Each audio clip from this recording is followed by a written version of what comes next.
In this session, we can discuss about GTO, that is gate turn off thyristor. Okay, so GTO is a PNPN device. It can be turned on like an ordinary SCR by a positive gate current or gate signal, and also it can be turned off by a negative gate pulse. So by negative gate pulse, it can be turned off also. This is the special characteristics of this GTO. This is the symbol of GTO, which has anode, cathode, gate as in SCR, but the difference is here this symbol. Okay, this slash, it is not there in SCR. So it can be represented in these both ways. Then we can see the structure of GTO. So the structure is same as SCR. So here also it has a PN junction layers, PN layers, but the difference is here the doping level is different in GTO.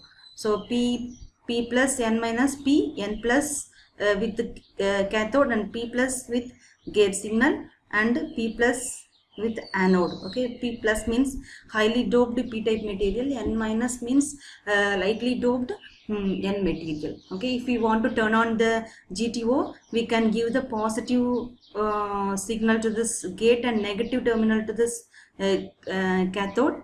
If we want to turn off the GTO, we can give the negative pulse to the gate. Okay, by giving negative gate signal, we can turn off the GTO.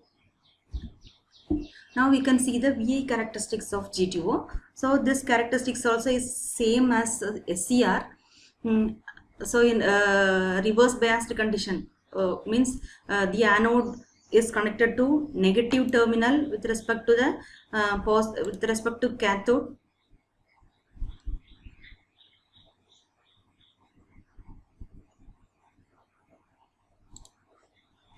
Okay, so in the negative in the reverse biased condition, anode is negative and cathode is positive. Okay, this is reverse biased condition. In this condition, it is considered this is J1 junction 1, junction 2, and this is junction 2. So in the reverse biased condition, J1 J3 will be reverse biased, and only the junction J2 will be forward biased. So under this condition, there will be no current flow from cathode to anode. So there will be a small leakage current in the reverse direction. But once the reverse breakdown occurs, there will be a current in the reverse direction. Okay, the current will start increasing in the reverse direction. This is the reverse biased condition. What about the forward biased condition? So in forward biased condition,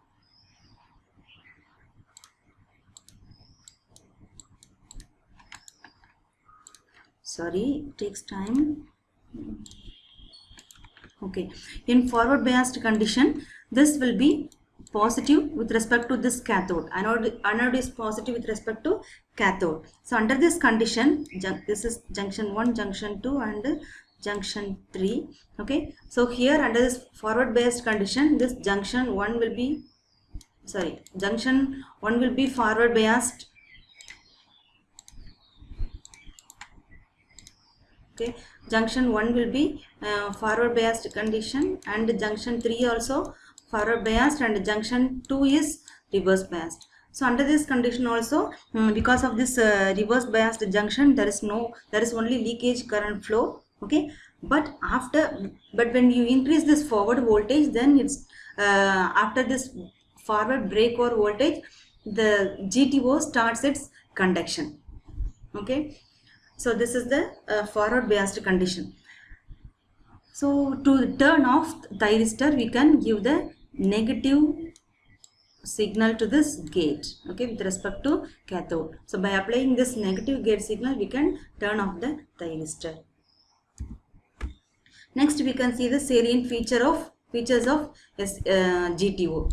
Okay, so GTO is like an ordinary SCR, but it is also turned off by using a negative gate signal. Okay, this is a special feature, and also it is a non-latching device, and GTO reduces acoustic and electromagnetic noise. It has high switching frequency and efficiency because of the gate turn off facility. It has high switching frequency and efficiency. Then what are the advantages and disadvantages? So mainly we can see the advantage that it is very compact in size and cost is less, and disadvantages, the negative gate current that we require to turn off a GTO is quite large, that is in the range of 20 to 30% of anode current, which is almost a very high value. Okay, so this is a disadvantage of GTO. Then what are the advantages of GTO over SCR? Okay, so first, the elimination of commutation components in forced commutation, because in SCR, to turn off the SCR we will use many commutation circuits in the case of forced commutation, but here in GTO only a negative gate signal is enough to turn off the GTO. So the elimination, the commutating components are eliminated here. So since they are eliminated, the cost is also very less. This is one of the advantages of GTO over SCR. Then here the reduction of unnecessary sounds and electromagnetic noise. Then faster turn off. Okay, here by using this gate turn off, we can the turn off process will be usually 10 times faster than SCR. Okay, so that's why its switching performance is very high, and also it has highly improved efficiency for converters. So these are the advantages of GTO over SCR. Now we can see the switching performance of GTO. So see this circuit diagram. So for turning on a GTO, this is GTO. To turn on this GTO, first TR1, okay, this transistor is turned on, which will turn on this transistor 2, TR2, so that a positive gate current pulse is applied to the GTO. Okay, by using this circuit arrangements, we are going to give the positive gate signal to the GTO. Okay, then what is the purpose of this T1 thyristor 1?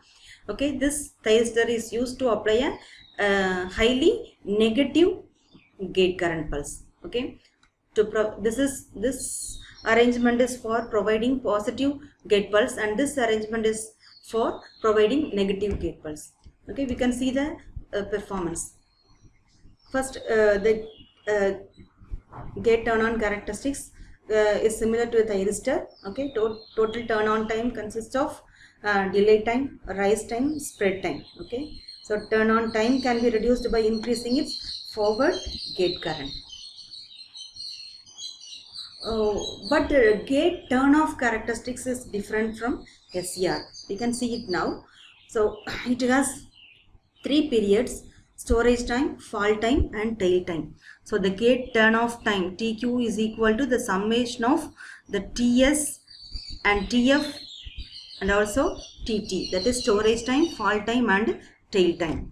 Okay, we can see about the storage time first. So what is storage time?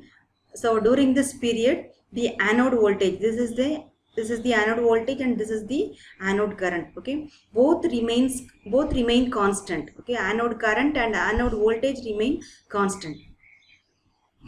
And also see here, this is gate current, which is negative because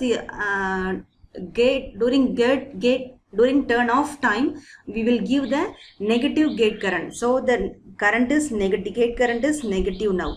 Okay, so this period is called storage time, that is IA and VA is constant. Okay, so this is the end of this storage time. So these periods is called storage time. Then fall time.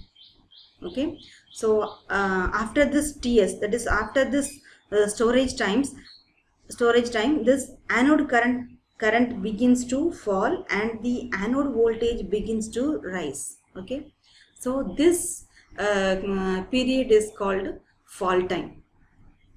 Okay, this period is called fall time. Next one is spike in voltage. Okay, so after this storage time and fall time, there is a spike in voltage. Okay, see here, there is a spike in voltage and current. So this is called as spike in voltage. Okay, this spike in voltage due to the abrupt change in current and voltage. Okay, so the abrupt change in current and voltage is the spike in voltage. Then tail time.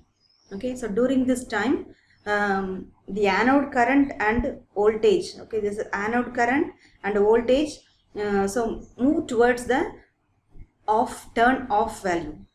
Okay, after this it move towards the off value. So there is a overshoot, transient overshoot occurs in this voltage. It is due to the snubber parameter. Okay, and then this voltage stabilizes to a steady state value. So that's all about GTU. Okay, thank you.